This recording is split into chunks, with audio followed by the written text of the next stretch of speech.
ورثہ کو تکلیف نہیں پہنچانا ہے، ان کے مال کو، ان کے شیئر کو گھٹانے کے لیے وصیت کر دیا۔ حضرت سعد بن وقاص رضی اللہ عنہ بیمار پڑے، نبی صلی اللہ علیہ وسلم گئے عیادت کرنے کے لیے، کہا یا رسول اللہ آپ تو جانتے ہی کہ میں بہت مال والا ہوں اور میری صرف ایک بیٹی ہے، وہ وارث ہوگی، تب پیسہ لے کے کیا کرے گی؟ میں چاہتا ہوں کہ اپنا 2/3 مال وصیت کر دوں۔ بخاری مسلم کی روایت ہے۔ آپ نے کہا نا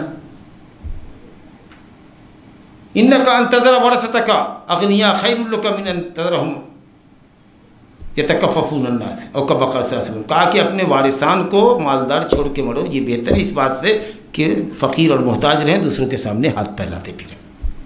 نہیں کم کرو، تو کہا یا رسول اللہ آدھا 50% وصیت کر دیتا ہوں۔ آپ نے کہا نہیں، کہا اچھا 1/3 1/3 وصیت کرتے، تو آپ نے کہا وہ ثلث کثیر، 1/3 بھی بہت ہے، لیکن چلو 1/3۔ 2 مرتبہ کے مراجعہ کے بعد آپ نے 1/3 کیا۔ علماء نے لکھا ہے کہ بہتر یہ ہے، 1/3 تک تو کر سکتے ہیں، لیکن بہتر یہ ہے کہ لوگ 1/3 سے بھی کم کریں۔ حضرت عبداللہ بن عباس کہتے تھے کہ 1/4 کریں اگر وصیت کرنا ہے، اور حضرت ابو بکر صدیق کی تھیوری سب سے الگ ہے، وہ کہتے ہیں 1/5 کرو۔ مال غنیمت ہوتا ہے تو اللہ تعالیٰ کا حق ہے اس میں 1/5۔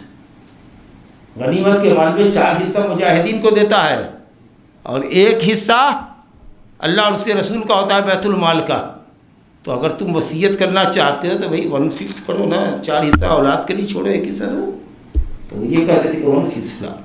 ابن عباس کہتے تھے 1/4 لاؤ، لیکن چلو حد سے حد ایکسٹرا کتنا ہے، ایکسیس کتنا ہے، 1/3۔ اس سے زیادہ اگر وصیت ہوگی تو جب تک وارثان راضی نہیں ہوں گے سب، اگر ایک بندہ بھی انکار کرے گا کہ نہیں ہم اس سے زیادہ کو نہیں چلنے دیں گے تو نہیں چلے گا، سب راضی ہو کہ ٹھیک ہے جتنا کیا ہے دے دیں گے، ہم لوگ معلوم بھی رہتے ہیں، تب پھر تمہاری مرضی۔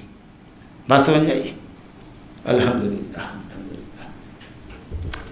تو فرمایا گیا غیر مضار وصیۃ من اللہ، یہ اللہ کی وصیت ہے، تاکیدی حکم ہے، خبردار اس میں کچھ بھی دائیں بائیں مت کرنا، یہ اللہ کی وصیت ہے، تاکیدی حکم ہے۔ واللہ علیم الحکیم، اللہ خوب جانتا ہے اور حلیم ہے، بردبار ہے، اس لیے چھوڑ دے گا۔ بہنوں کا ترکہ نہیں دیتے ہو، دوڑاتے ہو اس کو، تمہارا یہ جرم اتنا ہے کہ تم کو ہلاک کر دیتا اللہ، لیکن واہ رے اللہ وہ حلیم ہے، بردبار ہے، انتقام پر قادر ہو کر کے بھی تم کو ڈھیل دیتا ہے۔ لیکن اتنی بڑی حرام خوری اور بےایمانی نہ کرو کہ اپنی بہنوں کو ترکہ مت دو، اور تمام چیز میں ملے گا، کیش میں بھی ملے گا، زیور ماں باپ کا اگر چھٹا ہوا ہے اس میں ملے گا، مکان ہے اس میں ملے گا، حتیٰ کہ رائلٹی ہے، اگر کتابوں کی رائلٹی ہے، اگر وہ کسی پبلشر کو کتاب تمہارا باپ بیچ چکا ہے وہاں سے رائلٹی ملتی ہے، جب جو چھاپتا ہے وہ پیسہ دیتا ہے، اس رائلٹی کے اندر بھی شریعت کے ضابطے کے مطابق بیٹیوں کو حصہ ملے گا۔ اگر ایسا نہیں کرو گے، اللہ کی وصیت، اللہ کے فرض کے اوپر عمل نہیں کرو تو اللہ علیم ہے۔ آگے اتنا ہی نہیں کہہ رہا ہے، کہہ رہا ہے وَمَن يُطِعِ تِلْكَ حُدُودُ اللَّهِ، یہ اللہ کی مقرر کردہ حدیں ہیں، خبردار سنو، جو اللہ کی اطاعت اور اس کے رسول کی اطاعت کرے گا، حکم کو بجا لائے گا جیسے کہ اللہ نے فرمایا ہے، تو اللہ اس کو جنتوں میں داخل کرے گا جس کے نیچے نہریں جاری ہوں گی، ہمیشہ رہو گے، بہت بڑی کامیابی ہے یہ، کیا کہنا سبحان اللہ۔ لیکن جو اللہ اور اس کے رسول کی نافرمانی کرے گا اور منمانی شریعت وضع کرے گا، جس کو چاہے گا جتنا چاہے گا دے گا، اور خاص کر کے بہنوں کو نہیں دے گا، بیویوں کے ترکے میں بھائی بیٹے ماں کو نہیں دیں گے، اور بھائیوں کو اگر ترکہ مل رہا ہے تو اس کو نہیں دیں گے، سمجھا کہ نہیں، اور کسی کو گود لے لیا ہے تو اس کے نام ساری جائیداد کر دیں گے، سمجھا کہ نہیں، تاکہ ہمارے بھائی بھتیجوں کو نہ ملے۔ ایسی بھی بدماشی کرتے ہیں، کسی کو گود لے لیا، بیوی کے بیٹے، بیوی کے بھائی کو، بھتیجے کو، کسی کو پوری جائیداد لکھ دیا، ایک کو خدمت کا رکھ لیا، ساری جائیداد لکھ کر کے چلے گیا، بھائی بھتیجا جو وارث ہو رہا تھا شریعت میں اس کو محروم کر دیا۔ کتنا بڑا ظلم کرتے تھے، وارثان کو محروم کر رہے۔ ہاں 1/3 وصیت کر دو، اور یاد رکھیے کہ وصیت وارث کے لیے بھی نہیں ہے، جس کو خود شریعت میں حصہ مل رہا ہے آپ اس کو وصیت نہیں کر سکتے۔